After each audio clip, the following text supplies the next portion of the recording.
అమ్మా 101 రోజు అంగ ప్రదక్షిణాలు పూర్తి చేశాను. మరి ఈ ఏడాదైనా నీ గాలి మండపం పని పూర్తి చేయించు.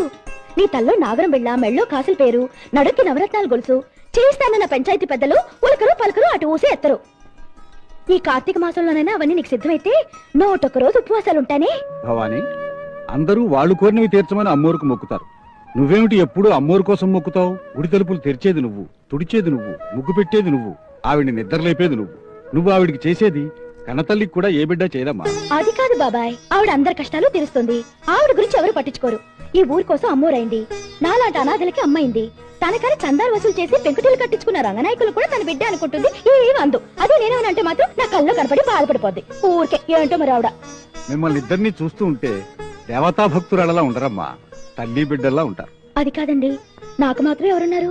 అలిగినా అడిగినా ఆవిడే కదా మా అమ్మ.